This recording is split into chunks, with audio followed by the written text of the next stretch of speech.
want you to imagine walking down the snowy Promenade in Davos, Switzerland. For years, this place was full of bankers in suits talking about interest rates. But this year, January 2026, something changed. You aren't just walking past bankers anymore. You're walking past robots. Real, walking, working robots. Welcome to the year of physical intelligence. The conversation has officially shifted from software to concrete, copper, and watts. Today, I'm going to take you inside the 2026 World Economic Forum to show you exactly where the next $1 trillion is going and why the future isn't digital anymore. It's physical. Welcome to the AI with Arun Show. So what actually happened? Let's zoom out. From 2023 to 2025, we lived through the generative AI hype, chatbots, image generators, fun internet tools. But Davos 2026 marked a hard pivot.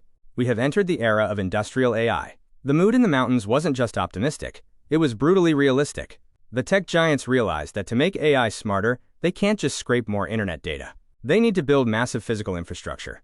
And politically, the theme was dialogue, but the reality was fragmentation. The world is splitting into blocks, and AI is the weapon of choice. Let's break down the core thesis. The most important concept you need to learn today is physical AI. This was championed by NVIDIA's CEO, Jensen Huang. Here is the logic. The digital economy, ads, social media, streaming, is huge. But the physical economy, manufacturing, shipping, healthcare, is vast. Jensen argues that the next $1 trillion of value comes from digitizing heavy industry. He said, "You don't write AI, you teach AI."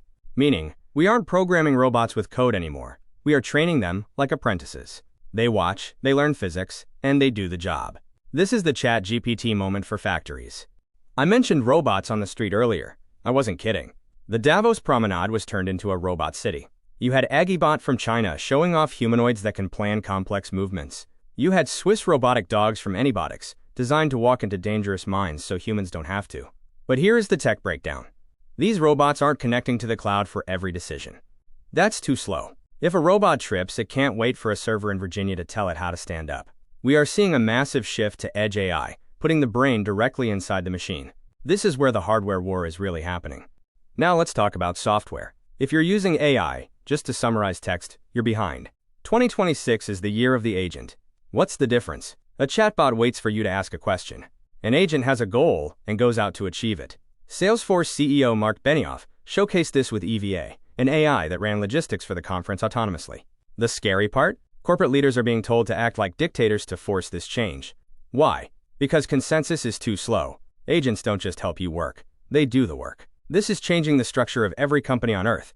You can't talk about Davos 2026 without talking about the return of Donald Trump. His America First agenda was front and center. His pitch to the world was simple: deregulation and energy independence. He positioned the US as the crypto capital of the world. Why does that matter for AI? Because both crypto and artificial intelligence need massive amounts of energy. The US strategy is now clear. Unlock as much power as possible to keep the AI advantage on American soil. But there was a ghost at the feast. A Chinese lab called DeepSeek. They didn't have a huge booth, but they terrified the Western tech giants. Why? Because DeepSeek proved they could build AI models just as good as America's, but for a fraction of the cost. The US tried to stop China by banning advanced chips. It didn't work. Instead, it forced Chinese engineers to write better, more efficient code. Google's DeepMind CEO admitted China is only about 6 months behind. The gap isn't widening, it's closing. Now coming to the fascinating part of the video, countries are refusing to be just users of American tech. They want sovereign AI. They want to own the brain, not just rent it. Look at Saudi Arabia. They signed a $1.2 billion deal to build massive data centers. They are pivoting from being an energy exporter to a compute exporter. And India is pushing for digital public infrastructure, AI that is open and democratic, not controlled by a few massive corporations. We are seeing the end of digital colonialism. But here is the catch. This entire revolution hits a brick wall: energy. Jensen Huang calls this the largest infrastructure build-out in human history. Data centers already use 1.5% of the world's electricity, and that's doubling. The grid cannot handle it. Tech companies are now being told, BYOP, bring your own power. You want a data center? Fine. You better build a power plant to run it. So how do we power the brain of the planet? The answer is going nuclear. Tech CEOs like Sam Altman and Satya Nadella are betting everything on SMRs, small modular reactors. Basically, mini nuclear plants dedicated to AI. And it gets crazier. Google DeepMind is using AI to control plasma and fusion reactors. The hope is that AI will be smart enough to invent the clean energy it needs to survive. It's a race against physics. Let's talk about your job. Everyone assumes AI kills blue-collar work first. Davos 2026 says the opposite. Jensen Huang predicts a massive shortage of electricians, welders, and plumbers. Why? Because we need humans to build the data centers and fix the robots. He predicts skilled trades could see salaries hit 6 figures. Meanwhile, white-collar entry-level jobs, coding, admin, data entry, are facing task displacement. If you sit at a computer, you are at risk. If you wear a hard hat, you're in demand. The key is to evaluate every job on purpose and task. If a majority of your tasks can be automated with AI, then you need to reskill. OpenAI knows this, and they are making a massive play. They launched Education for Countries, partnering directly with governments like the UAE and Estonia to put ChatGPT into public schools. This isn't just charity.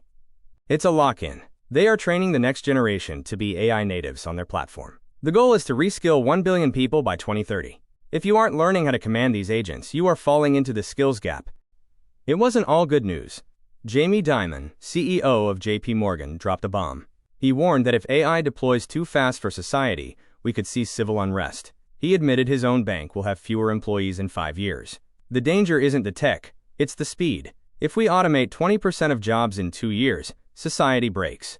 This is why we are hearing calls for runtime governance, basically AI police, that stop agents from doing dangerous things in real time.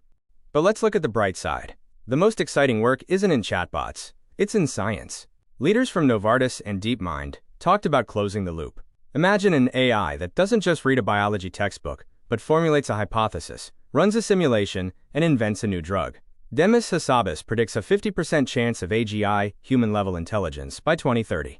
We aren't just building tools, we are building scientists. So what happens next? Here is your roadmap for the next 4 years based on the Davos consensus. 2026, Agentic deployment. The AI starts doing your tasks.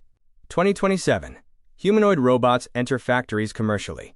2028, AI begins to drive major scientific breakthroughs in materials and bio. 2030, we hit the coin flip for AGI. The hype is over. The build phase has begun. We have left the era of magic internet money and entered the era of concrete and code. The future belongs to the nations and companies that can generate the most energy, build the most robots, and control their own infrastructure. The screen you are watching this on is the least interesting part of AI. The real action is happening in the power grid and the factory floor. Thanks for watching. Don't just watch the screen, watch the power grid.